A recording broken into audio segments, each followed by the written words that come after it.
to the good days, here's to the sorrows. If this is a mistake, I know about tomorrow. I don't wanna fight no more, cause I don't feel the need no more, no. Just wanna make it stop. Hello you guys, I hope you guys are all doing well and having a great day. Happy New Year. I'm here to give you guys a pregnancy update because you've only had one, and that was basically me announcing it to you. I'm in my new bedroom.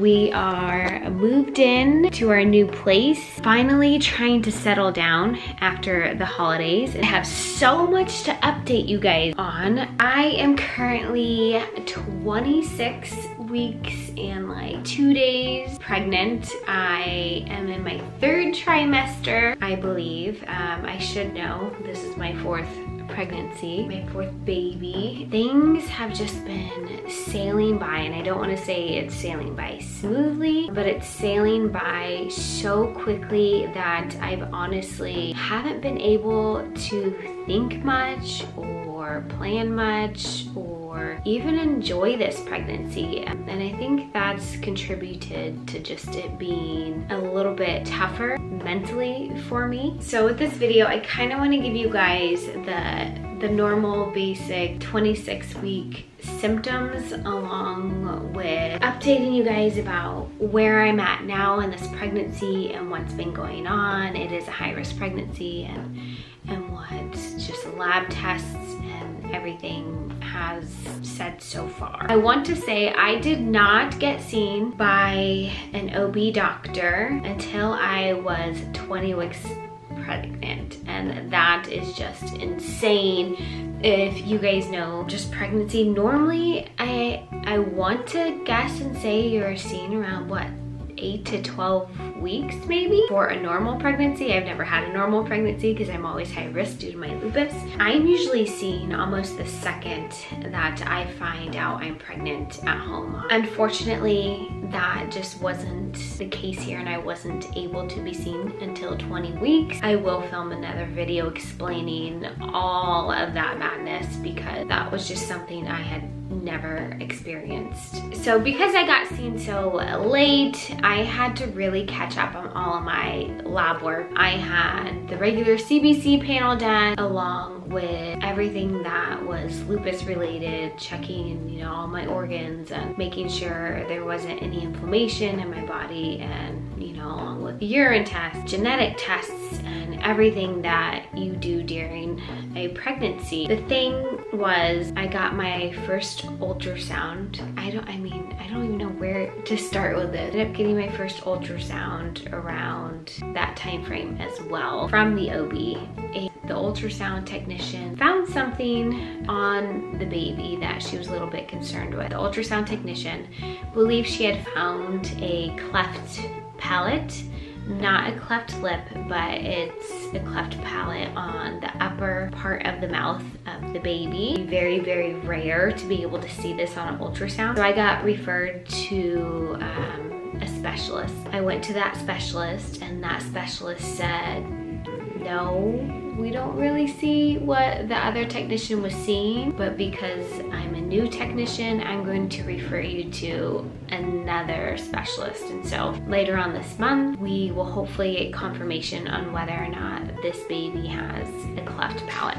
So that's just one of the things that we've been dealing with. So I had about like 14 or 15 vials of blood I had to get drawn all at once, and I was super scared that I was just gonna pass out from having no blood.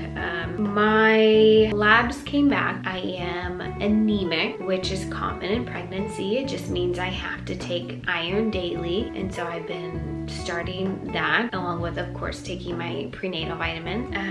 Something else that was a little bit concerning for myself is that they found some protein in my urine, which from what I had been reading, you know, it could be signs of like preeclampsia. Because my blood pressure is so low, I don't really feel, you know, I am borderline preeclampsia, or I don't know the correct term, but I feel in my heart that that's not what I have. I am worried that there's just something going on with my kidneys that aren't I don't know how to word it. I'm sorry, you guys. This is mom brain. This is pregnancy mom brain.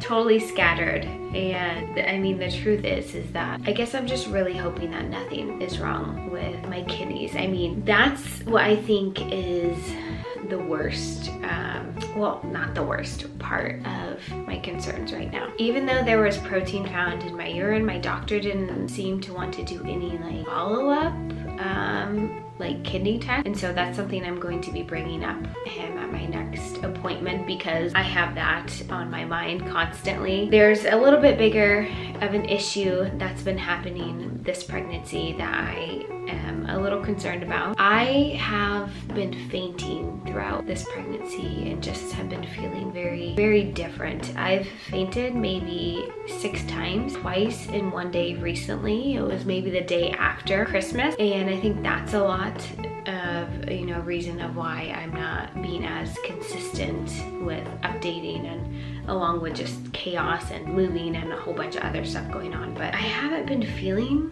like myself, you know.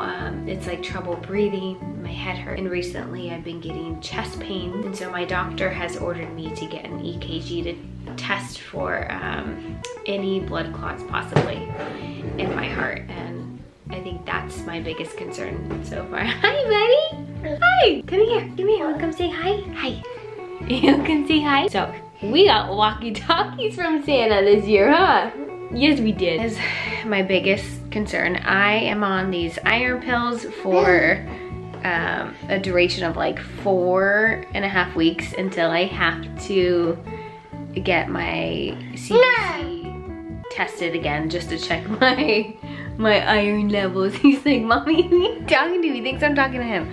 I know, it's so funny. Why am I talking to a camera? Yeah, and that's been a major thing for me, trouble breathing. I remember even in the first trimester, almost immediately when I found out that I was pregnant, I couldn't even lay on my right side because I felt like I couldn't get enough air. And this was, you know, I wasn't even showing or anything then. I brought it up to the doctor, even told him about me like fainting and passing out, and he just pretty much said, well, don't lay on your right side then. You know, some people can't lay on your right side. And so I just been strictly sleeping on my left side. But still, it's like, I feel like I'm not getting enough air, and it's been this way since the first trimester, so I know it's just not because, you know, the baby's getting bigger and the baby is on all of my organs squishing me at this point. My due date is April 10th. I bring this up because the last time the baby was measured, they said the baby measured smaller from my due date by maybe a week, and that my stomach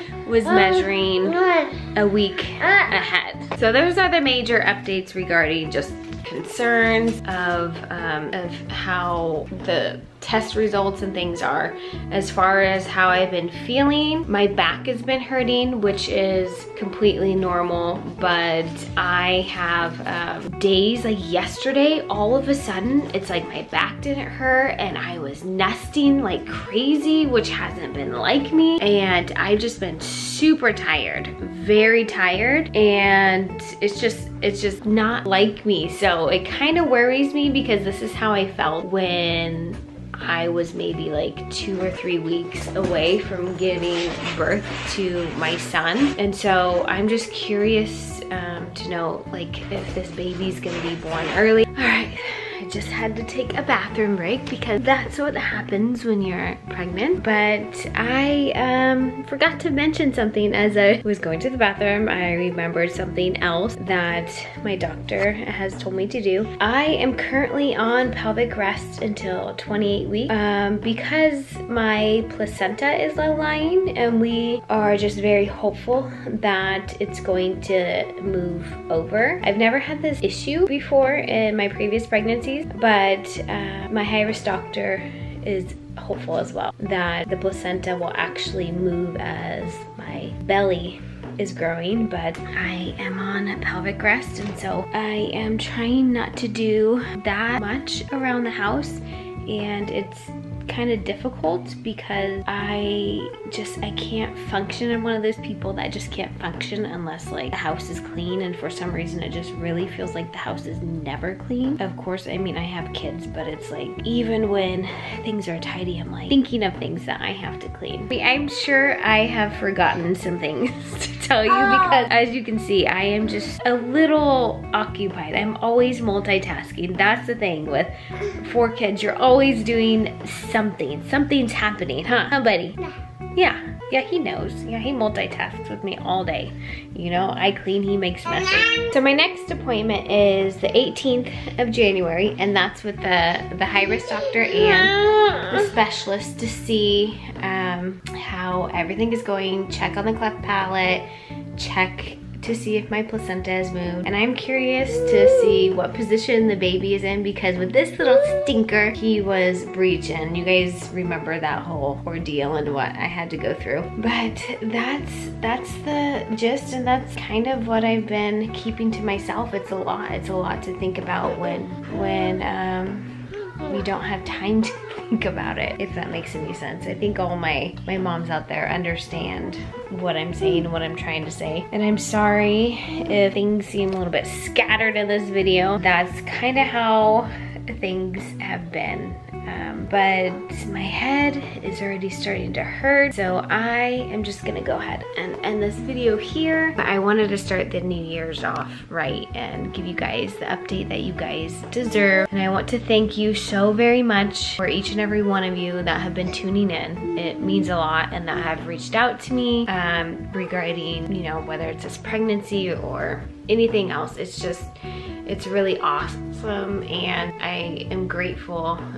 If you've been following my journey, my channel for a long time, you guys know I don't have family or anything around here, so I feel like we've really built a powerful, positive, loving community for those who are just willing to try and knock out the things that life throws at you. So on that note, if you happen to be going through something rough right now, just know that tomorrow is a brand new day. It's a brand new year. And if I can get through it, you guys can certainly get through it. Bye.